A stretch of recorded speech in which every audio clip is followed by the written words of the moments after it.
wabarakatuh. Alhamdulillahilladzi arsala rasulahu bil huda wa dinil haqqi liyudhhirahu 'ala dini kullih wa kafaa billahi shahida. Asyhadu an la ilaha illallah wahdahu la syarika lah wa asyhadu anna Muhammadan abduhu wa rasuluh sallallahu alaihi wa ala alihi wa sahbihi wa man walah wa man tabi'ahum bi ihsan ila yaumil qiyamah.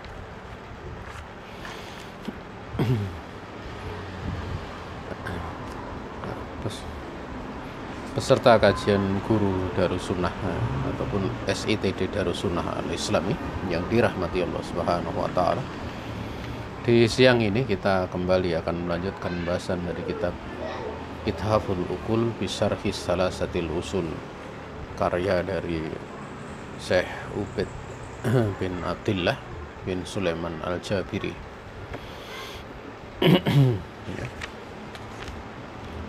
Pada pertemuan terakhir kita sudah menginjak pada 3 perkara yang wajib diketahui dan diamalkan, ya.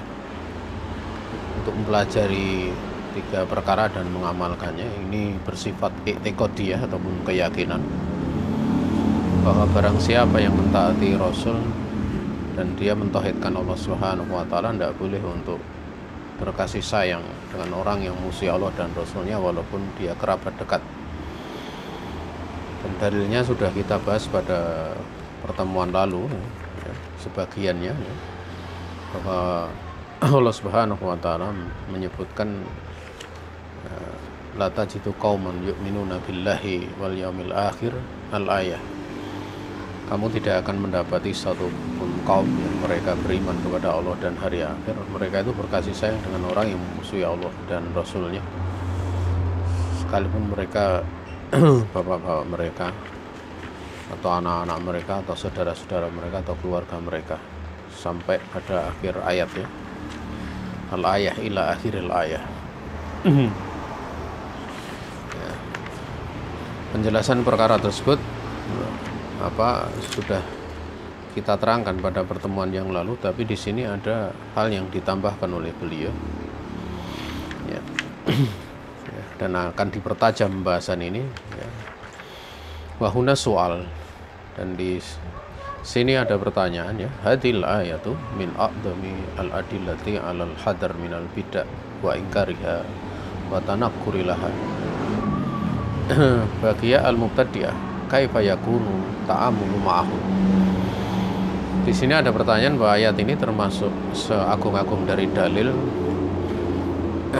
untuk berhati-hati dari bid'ah dan untuk mengingkari bid'ah serta melakukan pengingkaran tanakur padanya. Ya, mengingkari demikian pula untuk benar-benar melakukan pengingkaran padanya. Yang tersisa adalah mubtadi'ah, yaitu alul bid'ah. Dan tidak dikatakan mubtadi', ya, tapi mubtadi'ah, karena taknis itu bisa untuk lil ihanah, untuk menghinakan. Kaifa yakunu ta'amulu ma'ahum, ya. Bagaimana kemudian bermuamalah dengan mereka, dengan alul bid'ah. Maka mesti dipahami dari sisi bid'ahnya dulu, bahwa al bid'ah itu salah satu asnafin. Bid'ah itu ada 3 macam, ya. Ya, pertama adalah bid'ah yang sifatnya mukaffirah, dia mengkafirkan, seperti bid'ahnya Rafid, ya, yaitu Rafidhah, ya. Ya. Kemudian bid'ahnya tahajjum, yaitu pengikut dari Jahm bin Safwan, yang menolak seluruh nama dan sifat Allah. Kemudian bid'ah dari al-hulul wa wihdatul wujud, yaitu adanya hulul, menempatnya Allah itu pada diri makhluk dan bersatu wujudnya dengan makhluk, wihdatul wujud. Ini bid'ah yang sifatnya mukaffirah.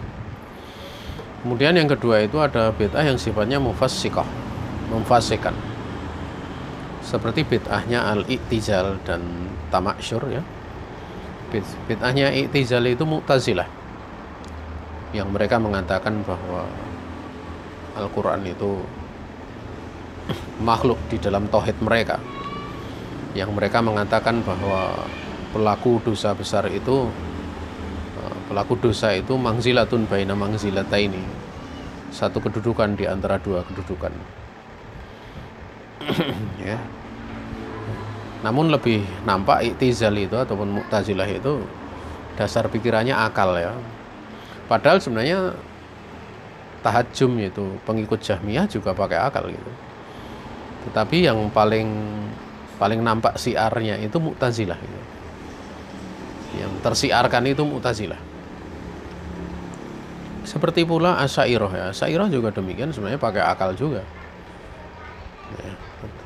Tetapi memang yang paling siarnya paling nampak itu dari Mu'tazilah, di mana lebih mengedepankan akal dibandingkan nas gitu. Juga bid'ahnya tamaksyur. Ya, itu Asy'ariyah. Ini mufassiqah. Dia mufassiqah. Artinya tidak sampai mengkafirkan gitu. Ya. Makanya di dalam mengatakan khalqul Quran ya, mengatakan Quran itu makhluk itu antara Jahmiyah dengan Mu'tazilah itu sedikit berbeda gitu. Ada perbedaan gitu. Sama hasilnya tapi beda gitu. Ya, kalau khalqul Qur'annya Jahmiyah itu memang mukafirah gitu loh. Didasari pada i'tiqad mukafirah gitu loh. Karena mereka menolak seluruh nama dan sifat Allah. Tetapi kalau Mu'tazilah itu dalam mengatakan Quran makhluk itu dari penakwilan di dalam sifat gitu. Bukan nama tapi penakwilan di dalam sifat. Ya. Karena mereka meyakini kalau Allah itu tersifati dengan sifat kalam, berarti ada dua qadim. Ya. Ada dua qadim. Atau juga mereka mengatakan bahwa ta'addudus sifat itu tadi ta'adduda al-mausuf gitu. Bahwa berbilangnya sifat itu berkonsekuensi berbilangnya yang disifati. Makanya mereka menolak sifat Allah, tapi menerima penamaan Allah, nama-nama Allah. Karena mereka beranggapan berbilangnya sifat berarti berkonsekuensi berbilangnya yang disifati. Ini mufassiqah. Ya, kemudian yang ketiga itu duna dzalik kadzikril jama'i. Seperti zikir jamaah, bareng-bareng zikir ya, seperti kalau di masyarakat tahlilan gitu. Ya. Jamaah yang dirahmati Allah Subhanahu wa taala. Jadi mesti difahami ini tuh. Ya. Inilah pemahaman tentang bid'ah yang telah diterangkan oleh salaf ya, allati bayanahu as-salaf. Yaitu fal bid'atu al-mukaffiratu al-amru fiha wadih annaha mukaffirah. Bid'ah yang mengkafirkan itu bid'ah yang jelas bahwa itu mengkafirkan. Ya. Dan saya meyakini, saya menyangka la tahtaju ila waqfatin madamat mukaffirah. Ya. Karena sudah jelas ya, tidak perlu untuk kepada diperdalam tentang apa yang ada di dalamnya itu. Ya. Bagaimana kemudian pensikapannya dia itu sudah jelas masalah ini. Selagi memang itu mengkafirkan ya. Jadi tidak perlu untuk seorang tawakuf, tapi sikapnya jelas gitu loh. Karena sesuatu yang mengkafirkan itu mesti diperangi. Ya. Dan ingat ya, nanti di dalam pengkafiran itu kan ada dua macam. Pengkafiran yang sifatnya mutlak ya, ataupun mujmal, dan ada yang sifatnya muayyan ya. Ini beda lah. Kalau muayyan butuh pembahasan lagi.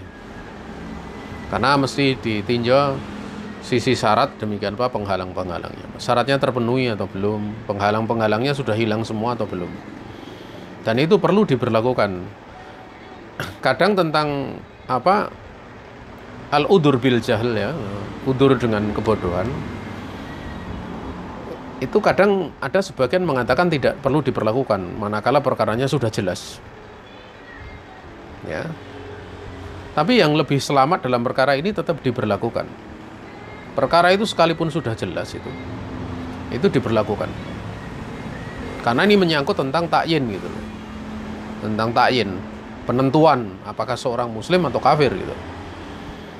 Sebagaimana Ma'is bin Malik radhiyallahu ta'ala anhu tatkala beliau mengaku dirinya berzina itu kan sudah jelas sebenarnya. Apakah Ma'is bin Malik itu tidak paham zina, itu kan sebenarnya dari dugaan tidak mungkin gitu loh. Tidak mungkin dia mengaku berzina, dia nggak paham zina kan gitu. Tapi bersamaan dengan itu Nabi masih menanyai. Nabi masih Abika majnun, kamu gila ya?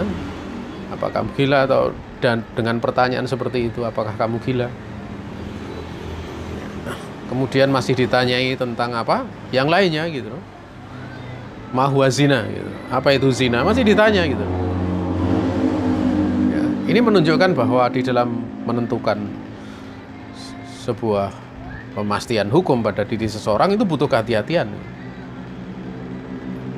Ya. Tidak sekedar difahami secara urfi atau yang berlaku gitu loh. Karena apa? Karena yang berlaku setelahnya itu konsekuensinya besar gitu. Penghalalan darah, ya penghalalan harta gitu kan. Kalau sampai kafir kan begitu kan. Bahkan jangankan dalam perkara seperti ini yang sifatnya mengkafirkan dan bukan mengkafirkan ya. Dia seorang muslim atau bukan ya. Yang perkara yang lebih rendah daripada itu, masalah fikih, masalah sah dan tidaknya nikah gitu. Itu para ulama membahas di dalam pembahasan seputar masalah akad nikah itu. Itu sebenarnya akadnya dengan mengatakan aku nikahkan demikian kamu dengan ini, kemudian dia mengatakan qabiltu, saya terima, itu udah sah gitu. Tetapi karena urusan nikah itu tidak sederhana itu. Urusan nikah itu ada penghalalan farji, halalnya farji yang sebelumnya diharamkan, nanti kaitannya dengan nasab, kaitannya dengan mawaris, kaitannya dengan berbagai macam hukum yang berkait dengannya. Maka para ulama itu mengatakan mesti dilafatkan gitu dengan jelas. Yang mana kalau seorang beli, kan sering dikatakan dalam bab akad nikah itu ada beberapa akad yang sama berlakunya seperti di dalam jual beli gitu. Orang beli di angkringan saja, orang dibeli di angkringan itu kan dimaklumi, begitu masuk tidak perlu, dan saya beli ini itu harganya sekian, tidak perlu kan, begitu minum, makan, kemudian langsung berapa bank, itu sudah sah gitu loh. Ada dalam uruf seperti itu, tidak perlu dinyatakan demikian. Tapi kalau urusan nikah beda, gitu loh. Ya makanya satu contoh ya, adanya sigotu taklek gitu loh, yang ditulis oleh pemerintah itu. Di mana sigoh taklek itu sebenarnya dia adalah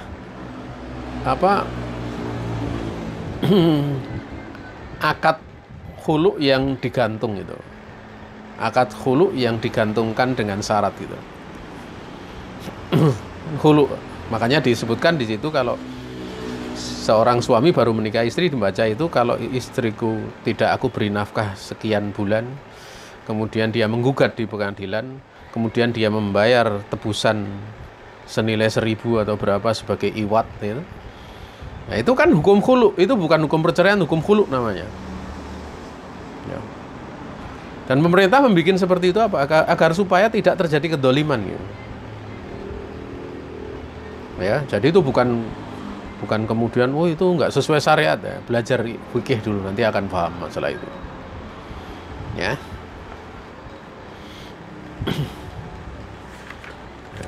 Itu masuk di dalam bab surutun fi nikah.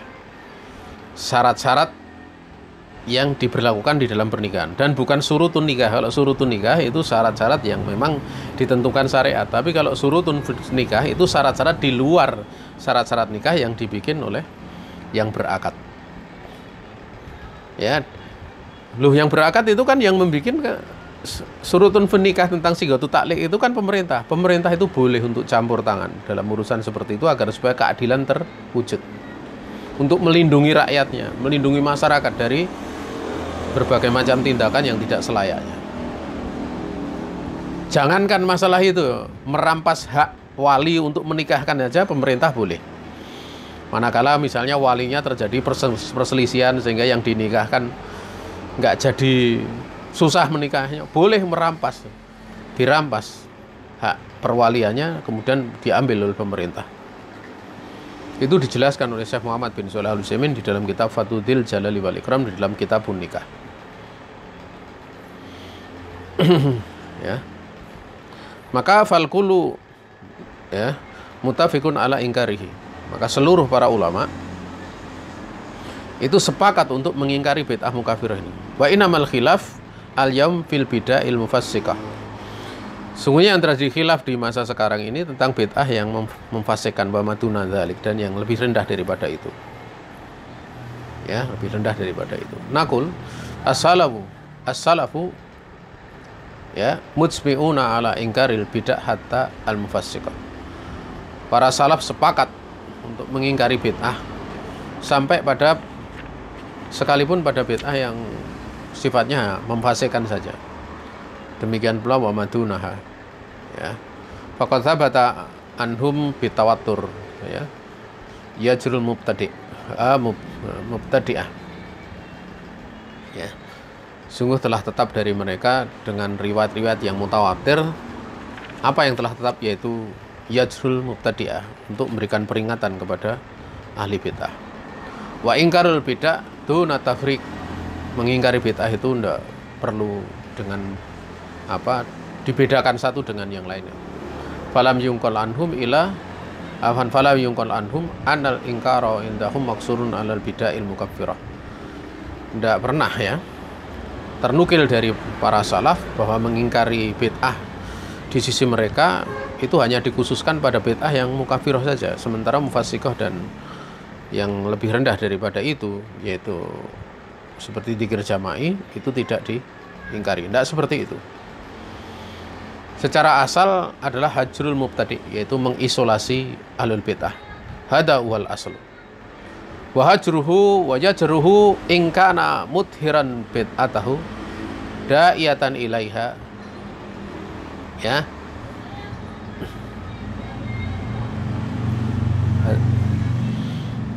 Asal dalam perkara ini yaitu mengisolasi ahlul bid'ah. Inilah asalnya, yaitu menghajar, kemudian memberikan peringatan kepadanya jika dia memang benar-benar menampakkan bid'ahnya, mengajak kepada bid'ahnya. Ya. Jadi kalau menampakkan bid'ahnya, mengajak kepadanya, itu seperti itu. Tapi nanti di dalam permasalahan hajar itu ada pembahasan. Dan ini pembahasan agak panjang ya. Dan ini saya tekankan, sebenarnya ini bisa melompat untuk kita tidak membahasnya. Tapi ini akan kita terangkan karena tidak sedikit dari orang-orang yang menisbatkan kepada Sunni Salafi di dalam menerapkan ini ngawur. Ya. Tanpa mempertimbangkan sisi-sisi masalah, demikian pula mafsadatnya. Ya. Makanya di bagian akhir ini atau di bagian tempat penjelasan ini ya,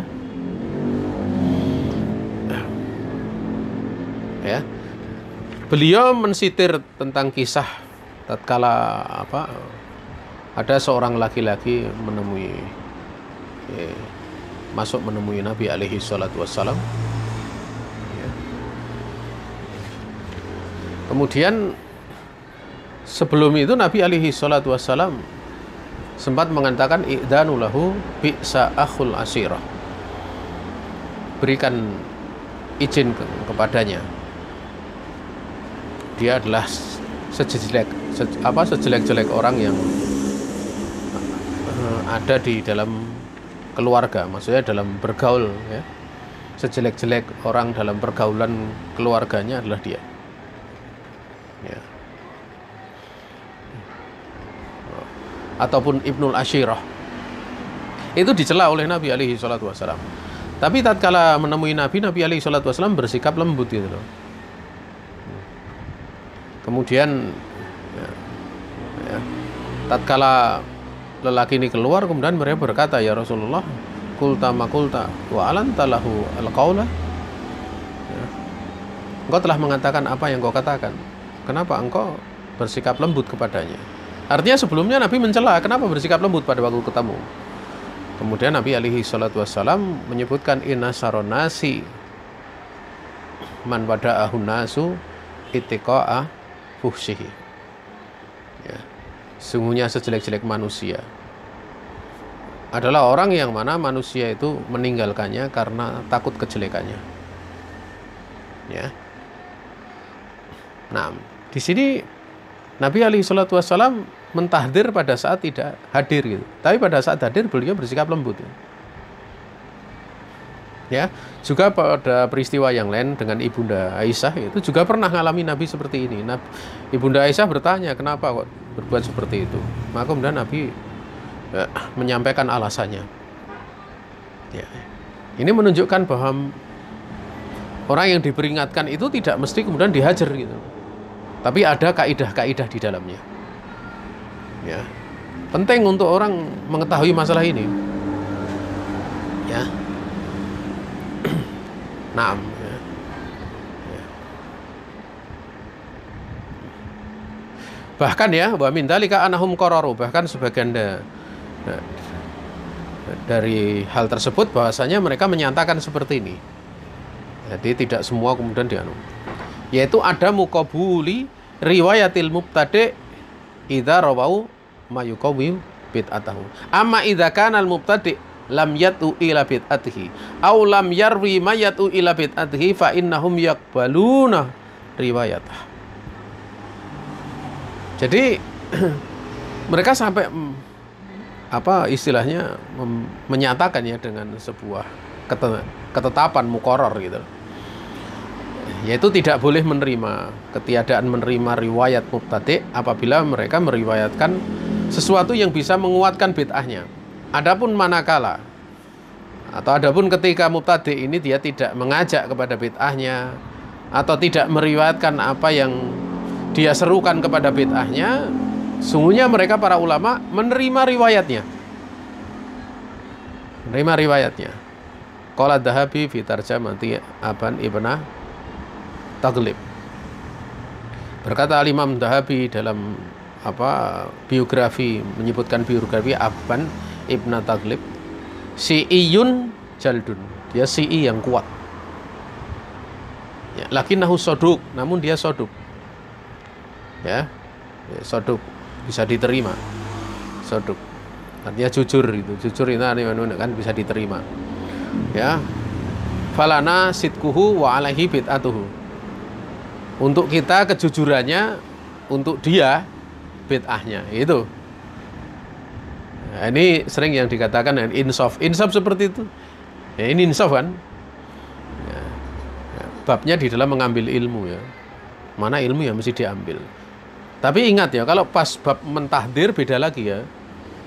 Babnya apa dulu gitu loh. Kalau kita tahu bahwa jarh wa ta'dil itu termasuk dari bab istilahnya bab mentahdir atau sebenarnya bab riwayat gitu loh, bab menyampaikan kisah sehingga bisa ditimbang. Ya. Ini yang kadang seorang tidak paham masalahnya. Tatkala bab tahdir memang tidak boleh disebut kebaikannya gitu loh. Ya, tidak boleh disebut kebaikannya tatkala mentahdir. Tapi tatkala bab kaitannya dalam bab untuk menghikayatkan, meriwayatkan keadaan seseorang gitu, maka tidak ada masalah untuk disebutkan ini jeleknya ini ya. Dan di dalam bab jarh wa ta'dil itu terkadang bisa masuk bab yang satu, kadang masuk bab yang lain gitu loh. Ya. Tentunya dengan syarat-syarat pembahasan dengan rincian seperti yang diterangkan tadi gitu.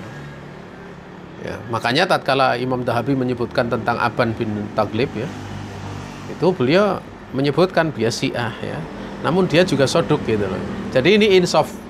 Karena ada kepentingan kaitannya. Ya. Kepentingan. Wallahu ta'ala. Itu pun dengan syarat-syarat ya. Dengan syarat-syarat ya. Manakala Syekhul Islam Ibnu Taimiyah wa ghairuhu hadza ani hajrul mubtadi wa jajrah idza kana da'iyan ila bid'atihi mudhiran laha muqarriran laha illa idza tarattaba ala hajrihi mafsadatun akbaru min hajrihi fa innahu la yuhjar. Dan Syekhul Islam Ibnu Taimiyah menukil, dan juga yang lainnya menukil perkara ini, yakni apa? Tentang hajrul mubtadi. Ini bisa dibaca hajrul mubtadi, tapi bisa pula hajrul mubtadi, karena ya, kalau hajrul mubtadi dia sebagai apa? Tawabi dari hada. Ya. Dia tawabi dari hada, dari lafadz hada, yang dia kedudukannya mansub. Yaitu tentang mengisolasi ahlul bid'ah dan memperingatkannya. Beliau mengatakan idza kana, apabila mubtadi itu mengajak kepada bid'ahnya, yang kedua apabila menampakkan ya pada bid'ahnya, demikian pula menyatakan bid'ahnya. Tapi beliau mengatakan kecuali, ya, artinya isolasi itu dikecualikan idza tarattaba ala hajri, apabila berakibat karena hajarnya tersebut ada mafsadat yang lebih besar daripada hajarnya tadi gitu. Kalau menghajar itu kemudian justru menimbulkan mafsadat yang lebih besar dari hajarnya tersebut, maka tidak boleh untuk dihajar. Fa innahu la yuhjar. Ya. Li'an al-hajra laisa amron saksian ghayatahu atasyafi bal huwa uqubatun syar'iyyatun.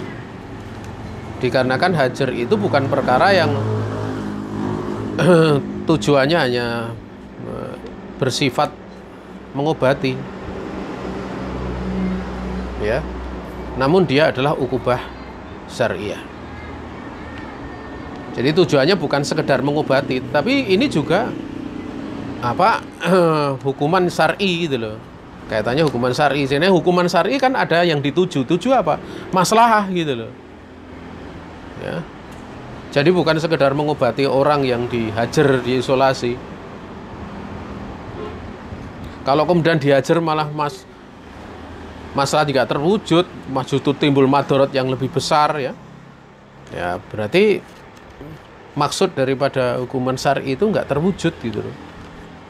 Maksudnya kan untuk maslahah kan, menghukum itu.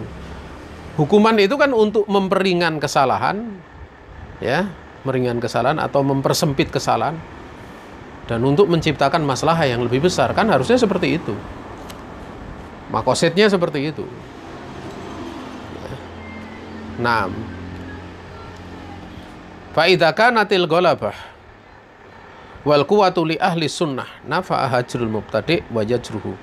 Apabila ya kemenangan, demikian pula kekuatan itu punyanya ahli sunnah, maka menghajar mubtadi' dan berikan peringatan itu akan bermanfaat. Makanya kalau kita lihat di dalam menghajar itu, ya, di zaman Nabi dipimpin oleh Nabi, ya, dan para sahabat sepakat dengan Nabi, sehingga nampak manfaatnya. Seperti hajarnya Nabi kepada 3 ahli Badar. Dihajar oleh Nabi selama 50 hari. Sampai turun ayat selama 50 hari. Tetapi di situ pun dibedakan oleh Nabi tentang hajarnya, ya. 2 sahabat yang sudah sepuh, sudah tua dari kalangan Ahlul Badr itu masih dilayani istrinya karena mereka sudah tua, 2 orang ini sudah sepuh gitu. Tetapi Ka'ab bin Malik yang masih muda dan kuat itu dihajar oleh istrinya itu hanya sampai hari ke-40. Kapan? Tidak dihajar itu hanya sampai hari ke-40. Baru pada hari ke-40 istrinya disuruh menyingkir, ngurusi urusan dirinya sendiri, tidak dijawab salam, kalau ngomong nggak diajak ngomong, dan lain sebagainya, karena dia masih muda. Nah, ini menunjukkan bahwa di dalam menghajar itu butuh arahan penguasa atau orang yang punya kekuatan dengan pertimbangan maslahah dan mafsadat. Karena Ka'ab bin Malik masih muda, tidak apa-apa istrinya menyingkir, itu pun setelah hari ke-40. Tapi 2 sahabat yang sudah sepuh, itu kalau menyingkir siapa yang akan ngurusi mereka? Akhirnya tujuannya untuk mendidik agar supaya rujuk, agar supaya bisa bertobat, nggak terwujud. Padahal 3 sahabat ini sudah rujuk semua loh.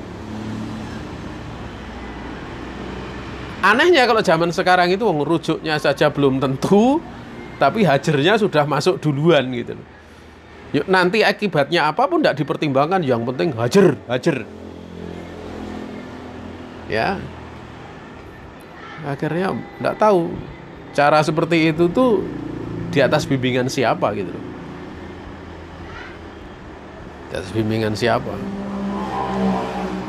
Itulah kalau seorang dia menerapkan ilmu sepotong-sepotong, ya,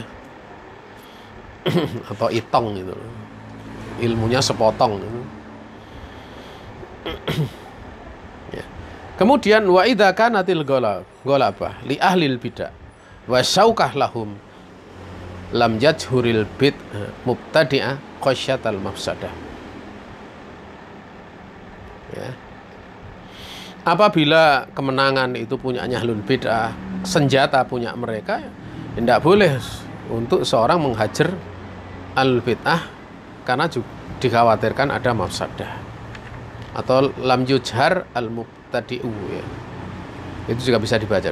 Li'an al madara ala tahqiqil masalih wa taksiriha wa dar'ul mafasid wa taqliluha wa hadza fikkun adimun, ya, wa adillatuhu minas sunnah dhahiratun mustafidatun, ya.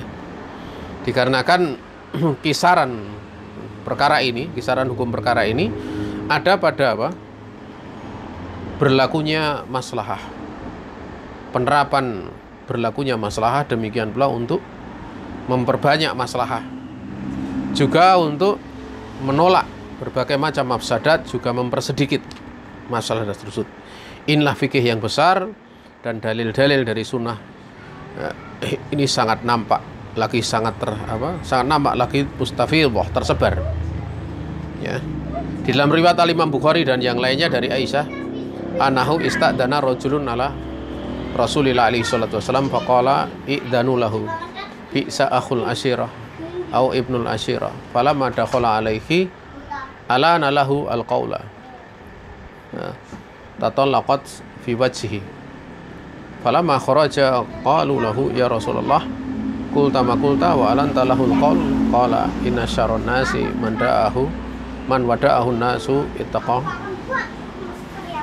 fuhshihi, ya, fal yafqahid doa tu hadal janiba hajrul mubtadi domina qaidatal wala wa huwa wajibun walakin hainama yuhaqqiqul gharad wala yukhsha bil hajr mafsadatun akbaru minhu.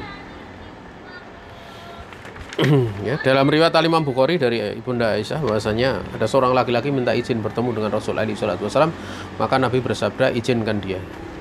Ya, dia adalah sejelek-jelek orang yang bergaul di dalam keluarga. Ya. Atau Ibnul Ashirah, ya. Pada orang-orang yang sama, Ibnul Ashirah itu anak-anak dalam keluarga. Sama, itu maknanya sama. Tatkala kemudian dia masuk padanya, Nabi alaihi salatu wasallam melembutkan ucapan. Bahkan beliau wajahnya itu nampak berseri-seri itu. Tatallaqat, ya, tatallaqat fi wajhi. Nampak keceriaan di dalam wajah beliau yang mulia. Tatkala keluar, maka mereka berkata, ya Rasulullah, engkau tadi mengatakan apa yang kau katakan, yaitu mentahdir, kan gitu. Ya, kenapa kemudian engkau bersikap lembut kepadanya di dalam ucapan? Nabi bersabda, sesungguhnya sejelek-jelek manusia adalah orang yang manusia itu meninggalkannya karena takut kejelekannya. Di sini kalau orang bodoh nggak bisa menimbang ilmu, seolah-olah Nabi alaihi salatu wasallam itu ini kok nggak konsisten gitu kan. Waliyatubillah. Ini orang tidak punya fikih ya seperti itu. Ucapannya lancang. Ini bukan itu. Ini menunjukkan fakihnya beliau. Ya. Di mana di situ ada hal yang sesuai dengan penunjukan syariat. Makanya ya, termasuk di antara ilmu yang perlu untuk dipelajari bagi para penuntut ilmu itu adalah maqasidus syariah. Maksud syariah. Maksud syariat itu tidak akan keluar dari dua macam maksud. yaitu untuk apa? Jalbil manafi, ya, dan juga daf'ul madharah, ataupun untuk maslahah dan untuk menolak mafsadat. Seperti itu. Ya. Maqasid syariah itu penting, gitu. Ya. Dan ada sianah di dalam agama itu yang sering dikatakan penjagaan yang 5 dalam agama. Nah, itu nanti seorang akan menjadi lebih mudah memahami tentang maqasid syariah, ya. Ada penjagaan dalam harta, jiwa, ya. Wallahu taala a'lam. Seperti tatkala terjadi ini corona di sini itu, kalau orang dia tahu maqasid syariah, tahu tentang maslahah, ya, kemudian penolakan apa yang diinginkan padanya, niscaya dia akan paham gitu loh. Ya. Seperti kenapa kok di masjid dilarang, kalau ke pasar kok diizinkan. Itu kalau orang dia paham masalah itu. Karena sholat jamaah itu sifatnya bukan masalah datiyah, ya. Datiyahnya itu masalahnya sholat khusyuk gitu loh. Adapun sholat jamaah itu masalah penyempurna. Hukumnya wajib, memang hukumnya wajib, ala rojih. Itu pendapat yang rojih. Tapi itu sifat masalahnya masalah penyempurna. Dan bukan masalah datiyah. Datnya. Masalah datiyahnya itu khusyuknya sholat. Makanya orang manakala hadir makanan, dia lapar hadir makanan, itu la sholat tabi hadrati to'am, kata Nabi. Sholat, tidak ada sholat pada saat hadir makanan. Tapi kalau dia kenyang, karena tidak ada penghalang untuk masalah sholat yaitu khusyuk, maka dia nggak perlu makan dulu, tapi langsung berangkat ke masjid. Karena dia kenyang. Ya. Nah, kalau misalnya dalam kondisi seperti yang ada corona, ya, gimana seorang sholat jamaah bisa khusyuk gitu loh? Sementara sampingnya jangan-jangan ini corona, jangan corona, kan seperti itu. Ya, ini bukan menakut-nakuti. Kalau kemudian dikatakan hati-hati kemudian menakut-nakuti, ini orang tidak tahu, tidak paham tentang masalah syariat. Sehingga dikatakan kalau sholat harus seperti itu, nakut-nakuti orang. Ya bukan menakut-nakuti, itu memang perkara yang Allah jadikan sebab bahaya gitu loh. Sebagaimana ular, apakah kemudian kalau ada di situ ada ular kobra, kemudian kamu jangan nakut-nakuti orang dengan ular kobra gitu. Ya memang kobra itu menakutkan, mau apa dibilang menakut-nakuti gitu? Enggak, memang ular kobra itu menakutkan. Ya, ini menunjukkan orang tidak paham tentang takut, namanya apa, tobi'i itu tidak paham. Ya. Maka kaitannya dengan corona itu ada sianatu an-nafs, ya, penjagaan jiwa. Bahkan Imam Syafi'i sendiri itu, beliau tidak mengetahui ada satupun ilmu setelah halal haram itu yang lebih utama, yang lebih afdal dibandingkan ilmu kedokteran. Itu Imam Syafi'i mengatakan. Ya, karena ilmu kedokteran itu kaitannya sianatu an-nafs, penjagaan terhadap jiwa. Ya. Jamaah yang dirahmati Allah Subhanahu wa taala, kemudian beliau mengatakan falyafqah ad-du'a tu hadzal janib. Maka hendaklah para dai dia memahami sisi ini, yaitu bahwa hajrul mubtadi' itu di situ mengandung kaidah wala, dan ini adalah perkara yang wajib. Ya, domina.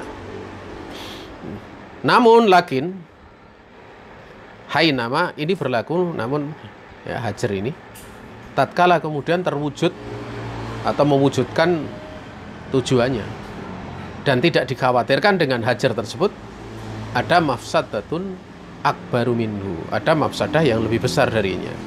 Wa bi sahihain wa ghairihima min ruwatil mubtadi'ah bahwa ma'rufun, ya, bahwa ma'rufun bainan nasi bil bid'ah li'anal hajra ahyanan yatarattabu alaihi mafasidu adimatun idza kana al mubtadi' aw raqibul bid'ah lahu syauka. Dalam dua kitab sahih dan yang selain daripada keduanya itu ada riwayat-riwayat, ya, dari mubtadi', ya. Dan mereka itu ma'ruf di tengah manusia dengan bid'ahnya. Itu didapati dalam kitab Shahihain itu. Dikarenakan hajar itu terkadang ya berakibat padanya atau berlaku padanya itu mafsadah yang besar apabila mubtadi' tersebut atau pelaku bid'ah itu dia punya kekuatan, dia punya saukah, ya saukah itu punya apa ya, senjata, dia punya kekuatan, dia punya kedudukan. Fal taro anna hajrahu wa yajrahu yuhaqqiqu gharadaka ayyuhad da'iyah. Apakah engkau melihat bahwa menghajar alul bid'ah yang punya kekuatan, ya memperingatkannya itu akan merealisasikan apa yang menjadi tujuanmu, wahai para dai? Enggak, gitu. Enggak terwujud. Yang ada justru sebaliknya. Ya. Mau menghajar mah dia yang dihajar. Ya. Lau dakhalta baldatan minal buldan sayhuhu qadariyun au jabriyun au sufiyun fakhlatta lahul qaul wa qata fihi wa sana'ta alaih fal tatamakkanu minad dakwah. Tatkala kamu masuk satu negeri di antara negeri-negeri yang di situ syekhnya itu seorang qadari atau jabari atau sufi, kemudian kamu bersikap keras, mengucapkan ucapan keras padanya, kemudian kamu menjatuhkannya, kamu mencerca, apakah kamu mampu untuk berdakwah? Abadan, selamanya. Ya, sudah bisa diketahui tidak mampu. In salimat hayatuka lan tatamakkana minad dakwah. Ya. Hada in salimat hayatuka faidan liyafqah tulabul ilmi wa du'atu hadzal janib. Ya. Jikalau hidupmu itu selamat, namun kau tidak akan bisa menunaikan dakwah, mengkokohkan dakwah. Ya, itu jika kamu hidupmu itu selamat. Tatkala kamu mencerca, mencela dan yang lain sebagainya, maka jika demikian hendaklah para penuntut ilmu dan para dai itu memahami sisi seperti ini. Seperti ini, enggak kemudian ngawur gitu. Ya.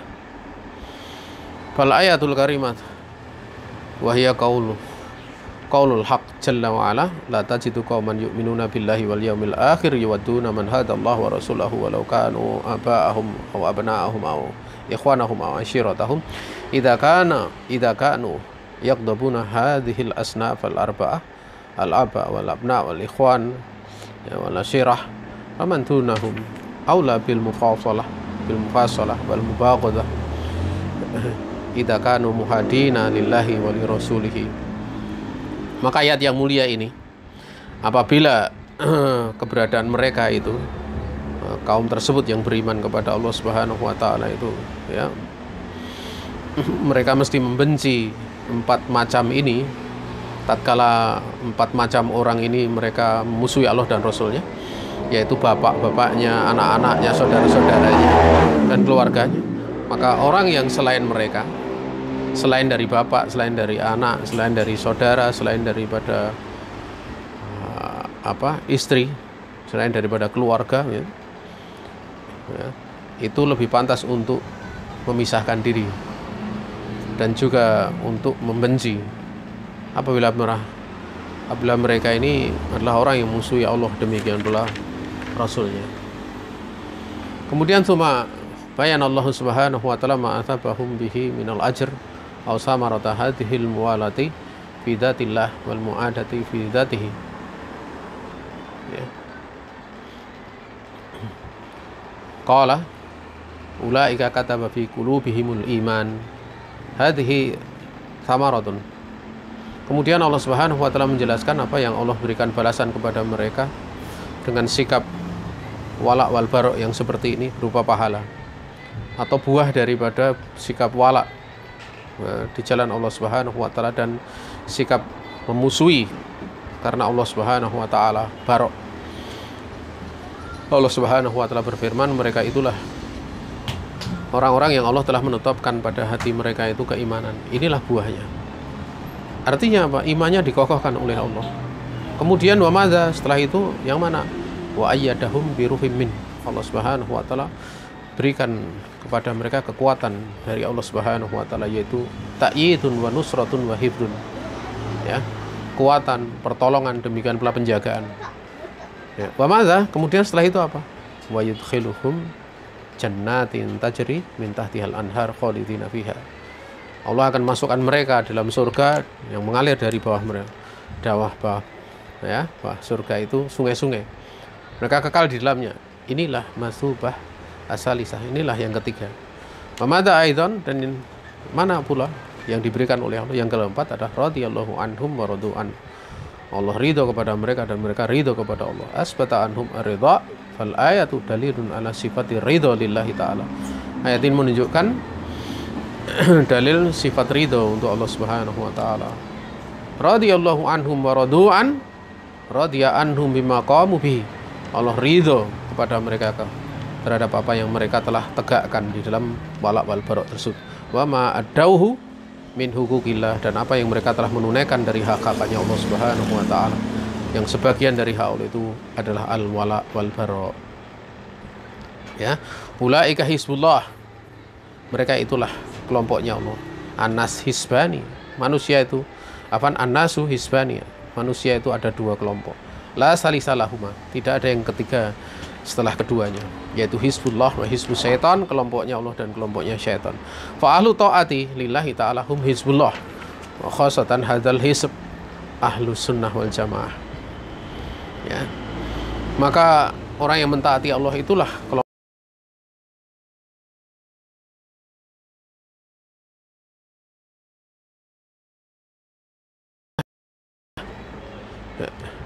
Dan secara khusus, ya, ada halnya secara khusus hadzal hizb, itulah ahlus sunnah wal jamaah. Kemudian ala inna hizballah humul muflihun, ketahuilah sungguhnya partainya Allah, kelompoknya Allah, mereka lah orang-orang yang menang, yaitu falahun fid dunya bima maskuhum bihi min kitabihi wa tiba'u sunnati rasuli alaihi salatu wasalam wa ma maknuhum fihi wa ma hudahum ilaihi min sihatil aqidah wal fiqhi fi dinillahi ta'ala wal falahi fil akhirah wal jannah wa naimiha. Naam. Ya. Mereka mendapatkan kemenangan di dunia, ya, dengan sebab apa yang mereka telah berpegang, ya, dengannya itu, ya, dengan kitabnya Allah Subhanahu wa taala, demikian pula sunnah Rasulnya Muhammad alaihi salatu wassalam. Dan karena mereka mengikuti sunnah Rasulnya Muhammad SAW, juga dikarenakan mereka kokoh di dalamnya, ya, dan apa-apa yang mereka telah mengambil petunjuk, ya, padanya, berupa sahihnya akidah, kemudian sahihnya fikih di dalam memahami agama Allah Subhanahu wa taala. Kemudian wal falah, yaitu fil akhirah. Itu bisa dibaca wal falahu, ya, wal falahu fil akhirah. Tapi bisa dibaca pula wal falahi itu. Tapi lebih tepat wal falahu, kita sebagai istinafiyah saja. Dan kemenangan di akhirat. Teman-teman dibaca wal jannatu wa naimuha, dan jannah, demikian pula berbagai macam kenikmatannya. Wa minhu ma fil hadisil qudsi, termasuk sebagian dari kenikmatan yang diterangkan itu ada dalam hadis qudsi, di mana Allah Subhanahu wa taala berfirman, a'dadtu li ibadi as-solihina ma la ainun ra'at wala udhunun sami'at wala khatara ala qalbi bashar. Aku telah siapkan untuk hamba-hambaku yang soleh, a'dadtu li ibadi as-solihina, apa yang disediakan oleh Allah untuk hamba-hamba yang soleh, ma la ainun ra'at, segala sesuatu yang tidak pernah dilihat oleh mata, yang tidak pernah didengar oleh telinga, dan tidak pernah terlintas pada hati seorang pun, ya. Maka di sini ada kenikmatan bagi ahlul jannah, bagi partainya Allah Subhanahu wa taala. Sementara hizbus syaitan humul kufar, mereka adalah orang-orang kafar, ahli nifaq, yaitu nifaq al-i'tiqadi. Selesai pembahasan kita di siang ini. Ini di bagian terakhir ndak kita terangkan, kita hanya baca saja, ya. Nah, dari pembahasan ini hendaknya kita memperhatikan tentang masalah prinsip ini ya, prinsip wala wal bara. Untuk hajar demikian pula mentahdir ya. Dan untuk menghajar dengan mentahdir itu juga perlu untuk diperhatikan ya. Kadang ada menghajar itu kan lebih khusus karena orang-orangnya tertentu gitu. Ini jauh lebih hati-hati. Adapun memberikan tahdiran, memberikan peringatan, itu masih ada dua bentuk, disebut namanya atau tidak disebut namanya. Ya, atau tidak disebut namanya. Dan perlu diperhatikan masalah tersebut ya. Manakala memang disebut namanya bisa menimbulkan berbagai macam mafsadat gitu, hendaknya seorang dia memperhatikan. Makanya sebagian dari nasihat yang dianjurkan oleh para ulama, diantaranya Syekh Shalih Al Fauzan, mentahdir tidak mengapa, tapi jangan disebut namanya. Kalau disebut namanya dalam majelis-majelis khusus tidak ada masalah. Kalau di muka umum yang bisa menimbulkan kontroversi dan yang lainnya, yang justru al-haq ditolak, justru al-batil yang kemudian semakin punya nama karena mereka punya kekuatan, sehingga dai-dai yang benar, justru dai-dai yang mengajak kepada ketaatan pada sunnah itu kemudian dicela, dicerca dan lain sebagainya. Maka jamaah yang dirahmati Allah Subhanahu wa taala, hendaklah seorang dia cerdas di dalam melihat yang seperti ini. Ya. Lebih-lebih di masa seperti ini, masa media sosial ya. Ada orang-orang yang belum punya, istilahnya belum punya bekal yang bagus, dan ini senantiasa saya ingatkan ya. Tapi sudah memasuki wilayah itu, wilayah berbantah. Bahkan tidak sekedar berbantah, dia mentahdir tapi sambil mencela, terkadang pribadinya juga terisyaratkan sangat jelas gitu. Akhirnya justru dia dikoreksi, dan kita tidak bisa nyalahkan koreksi tersebut karena memang benar-benar salah, dai tersebut salah. Misalnya dia membaca tentang pembahasan seputar masalah hukum hukum memotong jenggot ya, dari baca kitabnya ada udah salah ya. Dia baca wayah rumu halqil lihyati, ini kan repot itu. Bagaimana fa'il dibaca majrur itu? Bingung kita. Ya, kita bingung. Belum lagi di dalam menukil ucapan ulama itu Imam Nawawi, itu dalam kitab yang dinukil tidak dengan lafaz yahrumu tapi yukrohu. Itu kan repot itu. Lafaznya yukrohu dia pindahkan jadi yahrumu. Itu repot lagi kan. Juga dia dengan sangat yakinnya mengatakan, menukil salah satu ulama yang terkenal ya, dalam kitabnya bacanya salah lagi gitu loh. Harusnya innal lihyata, dia baca innal lihyatu. Ya ini bingung kita. Ya. Dengan huruf-huruf yang menjadikan isim setelahnya itu dia huruf-huruf yang nawasib kan, yang menasobkan kan, sehingga isim setelahnya menjadi mansubatil asma kan, ya, karena dia adalah isimnya, isim dari inna. Kenapa dia baca rofa gitu? Ini kan parah itu. Ini parah.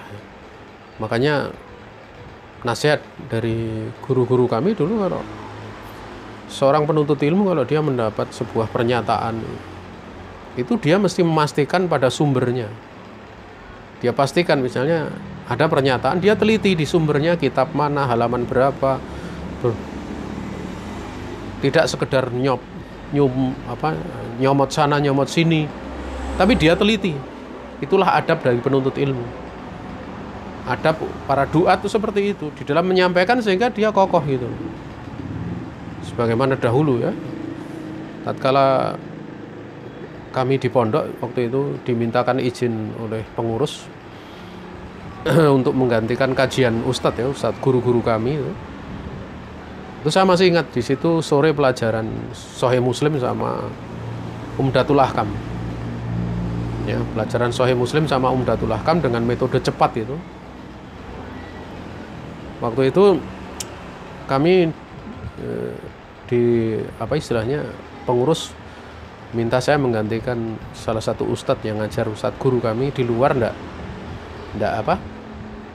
tidak bisa ngajar. Akhirnya guru kami mengatakan dia silahkan masuk ke maktabah. Jadi waktu itu saya nggak boleh ikut pelajaran. Saya cuma disuruh ke maktabah ya, perpustakaan, untuk murojaah, untuk menukil, melihat sumbernya langsung ya. Kitab-kitab penjelasan para ulama itu seperti itu. Baru nanti setelah itu dia tidak usah ikut pelajaran saya, dia masuk maktabah dan mengajar. Nanti mengajar ba'da maghrib, waktu itu kajian ba'da maghrib sampai isya di luar. Ini pelajaran yang kami dapat dari guru-guru kami. Jadi tidak sekedar ditunjuk ngajar selesai. Ya. Makanya kalau guru kami dulu kalau pas ngajar itu, misalnya pas pelajaran Sahih Muslim atau pas pelajaran Bulughul Maram itu, atau pelajaran beberapa pelajaran yang lain itu beliau bawa kitab yang banyak itu kadang beliau masih pakai buku catatan ya, pakai buku catatan yang nyatet itu kemungkinan istrinya. Kenapa? Karena bukunya itu warnanya pink gitu. Kayaknya Ustadz tidak mungkin pakai buku. Dari tulisannya juga bukan tulisan Ustadz, tapi tulisan istrinya. Ya, ada buku catatan itu saja dipinjamkan kepada kita untuk dicatat. Itu cuma dikasih waktu beberapa jam saja. Harus balikkan. Beliau nanti untuk murojaah lagi. Pada beberapa materi bahkan beliau mensyaratkan untuk ini ditugasi misalnya mentahqiq hadisnya gitu loh. Ini derajat hadisnya apa waktu beberapa pelajaran itu seperti itu. Atau nanti ada yang harus menghafal gitu loh. Ya, kitab itu hafal gitu. Jadi ada adab-adab yang perlu untuk ditekankan, nggak sembarangan gitu. Ngajar itu nggak sembarangan, bukan orang fasih bisa berbicara gitu, kemudian mengajar, nggak cukup ya. Tapi orang dia punya ilmu, ya punya ilmu. Kalau hanya dari nada bicara yang bagus, orang belajar retorika selesai gitu, ya retorika selesai. Ya. Nah ini yang perlu untuk diperhatikan ya, perhatikan. Wallahu ta'ala alam. Ini saja yang bisa disampaikan, salah datang dari pribadi diri saya sendiri dan dari syaitan. Saya istighfar kepada Allah Subhanahu wa taala. Ada benar semata-mata keluasan rahmat Allah Subhanahu wa taala yang diberikan kepada kita. Akhirul kalam. Assalamualaikum warahmatullahi wabarakatuh.